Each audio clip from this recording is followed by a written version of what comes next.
Welcome back to MONEV Podcast by MONEV Studio. For those who are new, you might be wondering what the MONEV Podcast is. Well, the MONEV Podcast is a discussion and learning channel about monitoring and evaluations, or MONEV, in a casual chat, covering up-to-date material on the concepts and practice of MONEV in development. Welcome to the 28th episode of MONEV Podcast. In this episode, we will be talking about theory-based evaluation. We are joined here by Mr. Benedictus Dwi Agusta Pantoro, our associate specializing in urban and city planning, as well as M&E at MONEV Studio. Let's say hello to Pak Benedictus Dwi Agus. Hello, Pak. How are you doing? Hi, I'm good. I'm very good. Thank you for having me here. Yeah, awesome. Well, before jumping in the main session, let me introduce you to our speaker. He is a development professional with approximately 20 years of experience working in the field of development, namely public policy, governance in decentralized systems, urban and rural development, infrastructure development, spatial planning land use, natural resource management, poverty alleviation, and other social development issues such as health, labor, youth, and employment. He is also an advocate for capacity building and organizational development with extensive experience working with local and international organizations in the nonprofit or public sectors. Now, let's jump into the first segment. Let's discuss framing the theory-based evaluation. So, Pak Dwi Agus, to start the discussion, what is theory-based evaluation? Well, from my understanding, on identifying what you call it, the nature of the project or programs, or the characteristic of the program, the structure and mechanism of the programs, in order to achieve its objective. So this approach is quite relevant for the program or project, and and and before even begin to measure and evaluate, we need to understand what it looks like, what the project and program looks like, and how the mechanisms this project in achieving its objective. So basically, it starts by explicitly mapping out the causal logic, the step-by-step pathway that actually link our initial interventions to our ultimate goal or impact. And when using the theory-based evaluation, we actually treat the program or project design as a working hypothesis. Like we have this kind of like a statement of, if we do X, and then we hope that Y or Z will happen. And we, using this working hypothesis, we kind of like identify the links in the chain of results, and also the assumption that hold them together. And then we kind of like create a framework based on that to test that hypothesis during the evaluation. This will be helpful for us, like this allow us to see not just if a project achieve the destination, but also how actually the project or program actually progress or travel from like taking a journey from the beginning until the end of the completion of the program. And we can identify as well where it might get off the track in the journey of achieving the objective. So something like that. So in a nutshell, maybe it's kind of like understanding the DNA of the programs and how they behave in the project, and the mechanism of the project in achieving the program. That will be helpful for evaluations. Okay, I think that's a great start for us. But Benedictus, thank you for giving us the solid start on theory-based evaluations. Now, let's move on to the next question. So, from your perspective, what distinguishes theory-based evaluation from other evaluation approaches, and why does it matter specifically in your expertise for urban and city level interventions? Well, many evaluation approach focus. This is very traditional, conventional approach, yeah, in doing evaluations. Many of them focus heavily on tracking indicators and simply counting and identifying what has been achieved. But theory-based evaluation goes much deeper into that. Not only that, but also clarifying the logic of the programs. I often see the program without theory-based evaluation frameworks like a black box, and and you need to unpack and go in depth in that inside the black box to understand what this look like, the program look like. So theory-based evaluation actually go inside that box to understand the specific mechanism that drive the result or deliver the changes that we intended to achieve. So the key distinction in that theory-based evaluation is that it has assumption testing in it, like test always checking the assumption. It it often help us in distinguish or identify the difference between implementation failure. Sometimes this is something that uh, happen a lot, that we plan something and we don't really do as we plan. But sometimes during the implementation of the program, it's not only the implementation failure, but we experience theory failure. That means that we actually did plan something, but the plan and design itself already kind of like a flawed, like uh, um, not not correctly designed, not correctly make sense, something like that. So uh, that's why it's very a bit more different in the traditional sense of the evaluation. In the context of urban and city developments, I think it's quite vital. I mean, vital. I mean, it's quite essential because we. I often see that people treat urban project as a linear intervention, like building physical space or building physical infrastructure, and and that's it. Sometimes we just hoping that that kind of building and construction will what you call it, profile deliver significant benefits to others. But uh, theory-based evaluation is not just or asking whether our work has delivered something, but also helping us in answering the question of so what. Because city development or urban development is very multidimensional, it's very multi-intervention as well. So we're not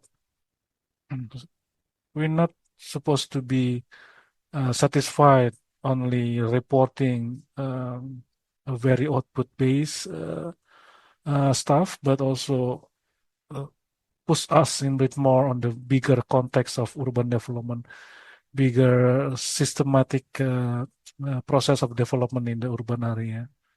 So this theory-based evaluation will be helping us in mapping how different intervention will be also synergetically uh, interact among themselves, so that we are able to kind of like identify whether we actually create some changes in the urban space or even urban environments. So that's for me the way I see the usefulness of the TBA or the theory-based evolution in the urban development, something like that. All right. So you mentioned that it is essential in urban or city. It's very vital, and it's a multi-dimensional aspect or sector. So coming from your experience, when is a theory-based evaluation most appropriate, and when might it add unnecessary complexity? Mm. Well, in my experience, yeah, the theory-based evaluation is mostly appropriate when the program lacks strategic clarity, like even after the project designs, uh, the actual how to achieve the objective of the project is often left unclear or vague. So the theory-based evaluation is quite essential is for this kind of large-scale programmatic intervention that are also usually dynamic and influenced by various external factors. So uh, having this kind of a mental map uh, of the programs is actually will actually will help us in guiding the implementation of the program. So this is very relevant for this kind of a large program, very multi-intervention and very programmatic, like already set up programs. And,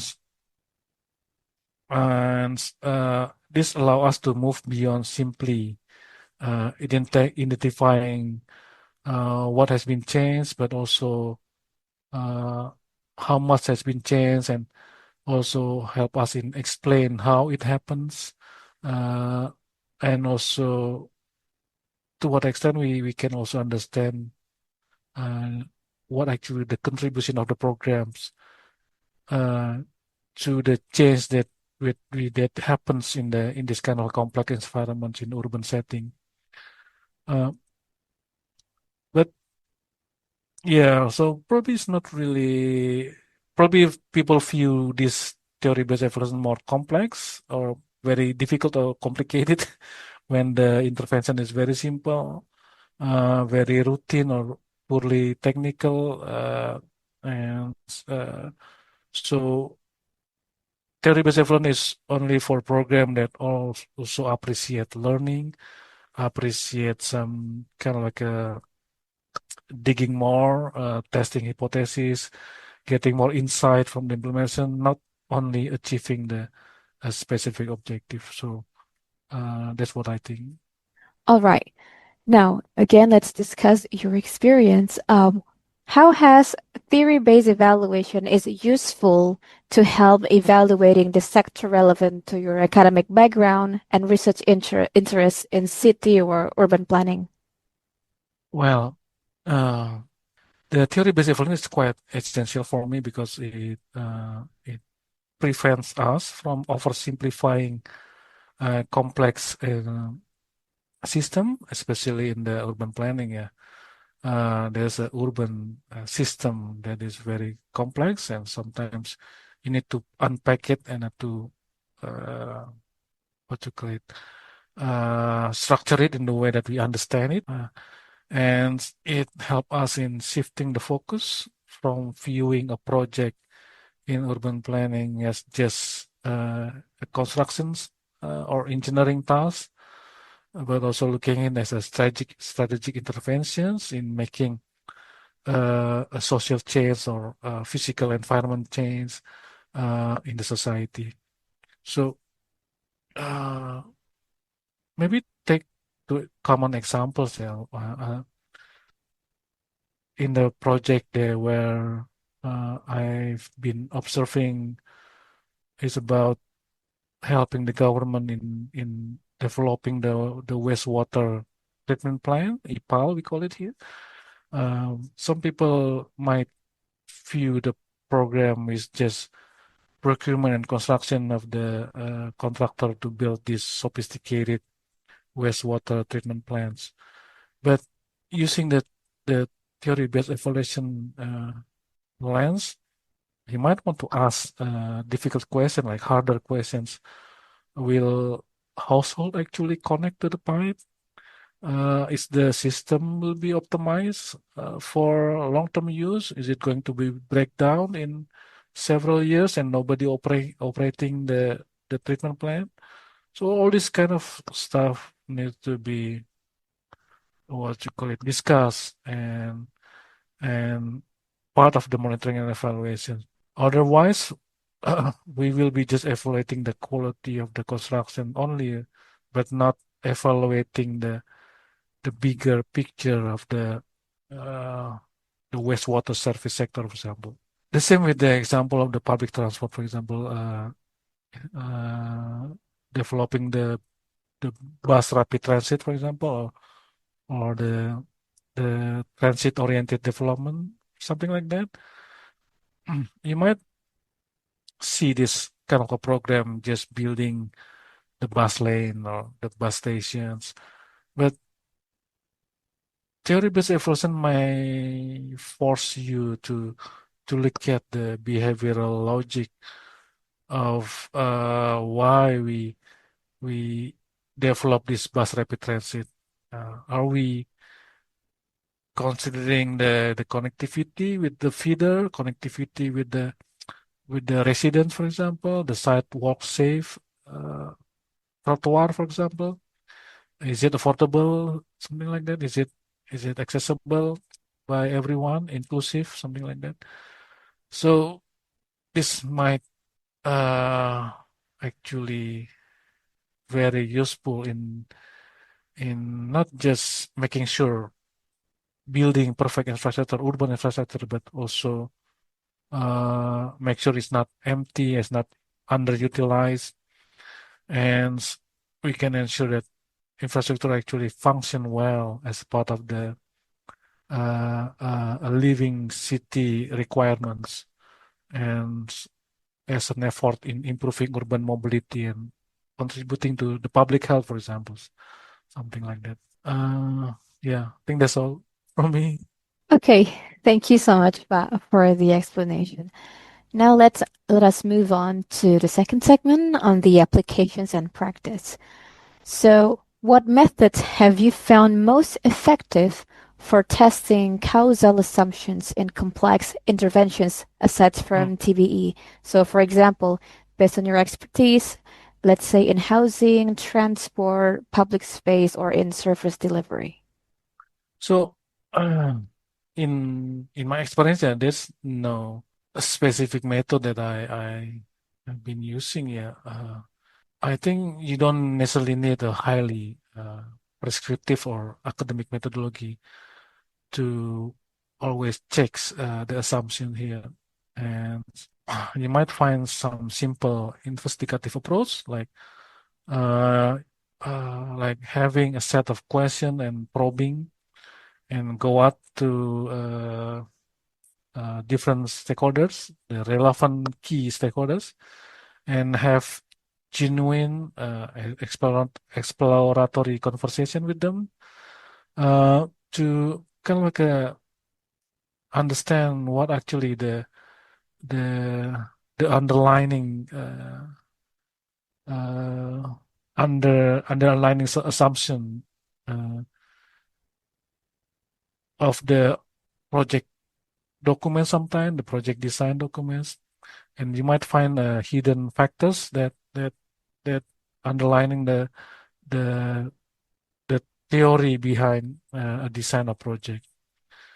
I I usually use this different strategic guiding question. For examples, you basically asking to test the consensus of the assumptions, like what do we actually usually take for granted as a what you call it a true or assumption about this issue or the problem that we want to tackle through this program.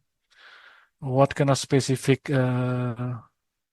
belief or what actually uh, people are thinking about the situation or the issue here. Uh, what what kind of another assumption? What might another groups think of the programs? Do they have a different assumptions? Sometimes you might want to talk not only in the governments, local government only, but also talk to the residents, talk to the local business, local traders, something like that. And, and another question is just asking them whether they have some thought about things that might disrupt the logic of the programs. You might ask them what would be the most critical assumption here. Uh, and if we found this assumption to be wrong, uh, is it going to be causing a problem to the whole program and make it fail in achieving the objective? So asking and probing this question to different stakeholders will be useful in documenting it and share with them and agree on those lists of the assumptions. So by simply asking these questions and listening closely, and if there's some difference, you might facilitate it. Not necessarily getting a consensus here, correct me. We can identify risks and potential synergy. Uh, so that will help us actually understanding the assumption behind this program.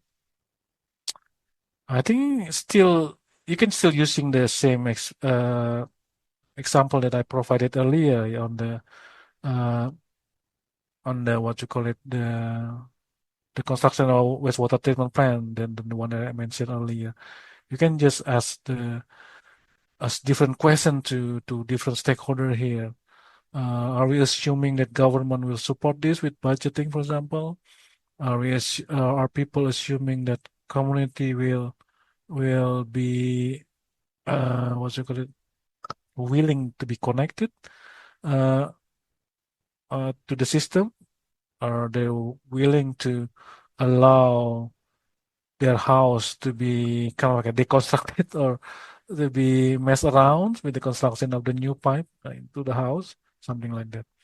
So you might want to check the assumption based on this talking to different stakeholders, and that will be helpful. Back to Okay, you. so looking back at your work, what has been the most significant misconception about theory-based evaluation that you frequently encounter among policymakers Hmm. or implementers?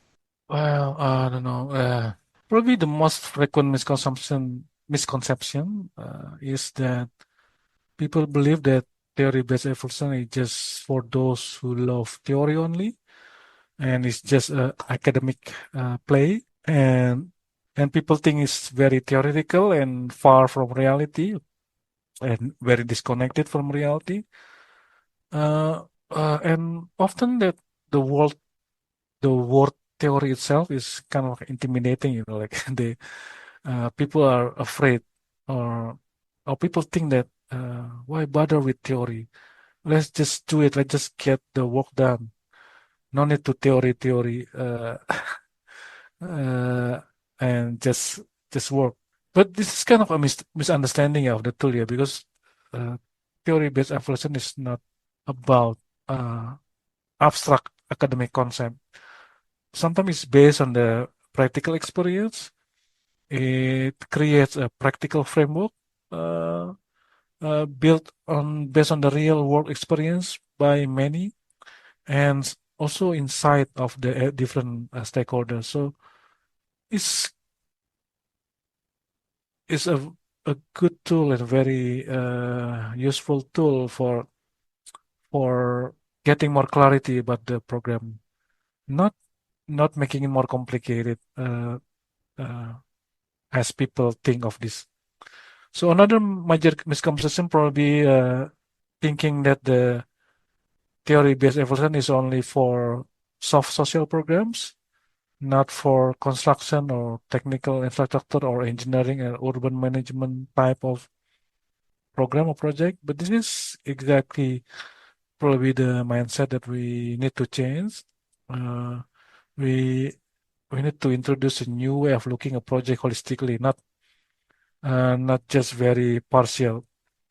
So through theory-based evolution, we show we could show uh, people that even the most technical engineering intervention, we we can also think of how actually the program can be designed to create a social or economic result. So without understanding the theory of how that infrastructure will be used, we risk building asset then that don't actually deliver their intended value. So uh, that will be a very pity, I guess. If having this major misconception will not helping you in achieving your objective. Okay, so I think that you just debunked the myth of TBE, so to say. Yeah. And from that, we can move on to the next question. Well, can you share an example where the evaluation findings challenge the original theory of change and how decision makers responded? Hmm. Maybe the one that I can think of is similar to the one that I mentioned earlier. This is about the project on the sanitation system improvements. So this is involve a pipe sanitation project. So it is supposed to be designed to connect domestic waste to a modern treatment plant. So the original theory of change assumed that we should finish all construction first and then only then start socializing the project to the community. So the logic was like, don't sell a service until Mhm. the facility is ready. However, the monitoring and evaluations challenged this. We found that if we wait until the end, that would be too late. We might face massive resistance, and there's a what you call it, not readiness of people to start a healthy behavior, like maintaining their behavior, good behavior in using the service. And even further, the residents will not prepare to pay for the service in the end to be connected there.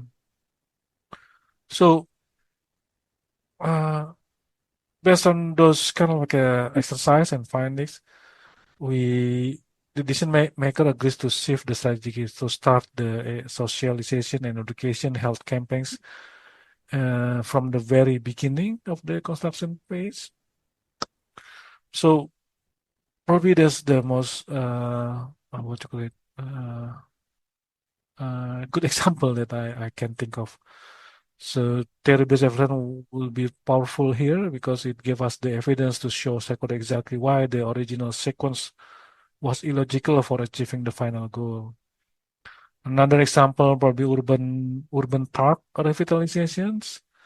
We also see the public uh, space or public park projects might have initial theory that assume building park with sport facility will reduce youth crime by giving teenager a place to go because you kind of like providing space for youth to do productive activity like entertaining or recreation activity there. But having this evolution theory evolution base, you might want to check that kind of assumption and logical flaw when you found that the park is actually being used by other than teenagers, like by family and their children, and there's causing some conflict between uh, mother and child and teenager who want to use the park, but they bump each other and start conflicting. Uh, they have start conflicts there. So this is challenge the original theory that actually need to be changed and maybe adding another approach, another interventions that addressing the specific youth concerns there, the need for space, and probably need to change the how actually arrange the utilization of the parks among different groups or something like that. So that would make sure that the how the park is used is being what you call it optimized or utilized. All right, so that's an interesting case for us, and thank you for sharing that as well. I guess we get to know what happened, or let's say a Mm. sneak peek to your previous projects. So, Moving on, if you could change one thing about how urban programs are designed or evaluated today, what would it be and why? Mm, if I could change one thing, probably I would be keen to see that everyone ensure that every urban program is designed with greater clarity on what is intended as outcomes, and also a clarity on the specific mechanism on how actually this program will achieve the intended outcomes. We need to move away from these vague plans or wishy-washy plans, something like that, but toward more clear and step-by-step strategy. When the how is clear and clearly mapped out from the beginning, monitoring and evaluation become far more easy and more effective, I guess. Furthermore, I want to see urban evaluation move beyond project-based deliverables. Uh, this is my opinion. Yeah, currently we focus too much on budget absorptions and technical quality of constructions. Of course, those matters, but they they don't tell the whole story why we built our urban area. So using the theory-based evaluation, we can make evaluation more meaningful and strategic and more interesting. Uh, we can talk more, not just a quality of construction, but how actually this delivers some change in the society or in the environment as well. We should be evaluating how project impacts the project impacts to the broader urban systems. Uh, Probably sometime we make sure that we want to check as well how our project is influencing the policy, and whether it actually creates the long-term or larger scale change in our city. So, uh, in a very short way, we need to stop asking, uh, just like, is it already built? And probably start asking, is it working for the city? Is it working for everyone's living in the city? So something like that.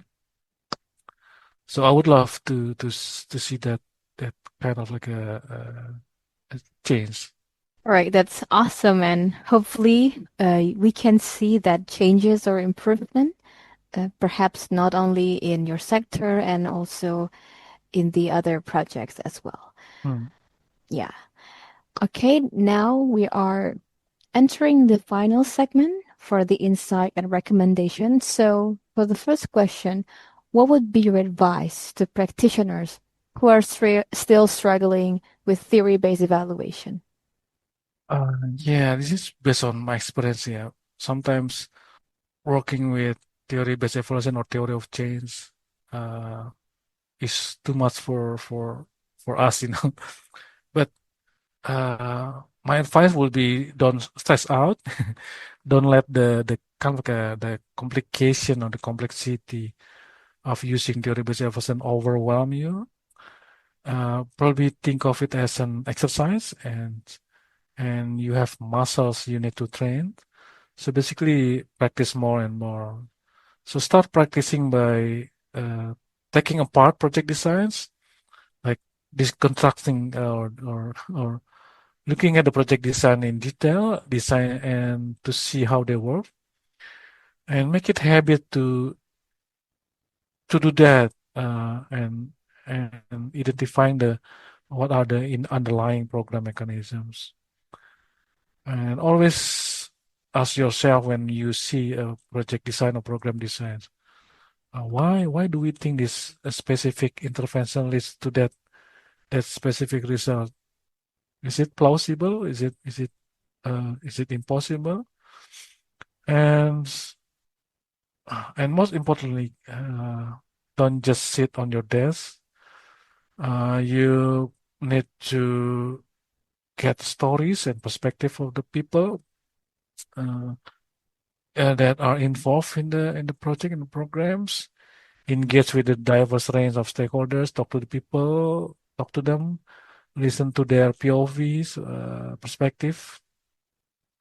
When you listen to their different perspective, you often find the most interesting and fascinating and insight, and very useful for understanding how a program actually works. And you might want to read the books or two, but some best theory aren't in the books. But reading the books is still useful. Some books that talk about the theory, how actually a program work, how actually in the sector, different sector, change happens. But as I said, the best theories sometimes are not in the books itself. They're out there by talking to the people. So stay curious, keep asking, keep probing, and maybe just remember that every logic that you detect or identify as failure probably is a success, as a learning for yourself, at least, yeah, as learning for yourself. Uh, and probably that's the advice that I can give you. All right, that's a very thoughtful advice for practitioners and also for us. I like the part that when you mentioned we have to explore more, listen to other POVs, and always don't forget to read. I like that part. Right. So before we end this session, do you have a closing statement for our Monet podcast listeners? Well, probably this is focused on the evaluators here.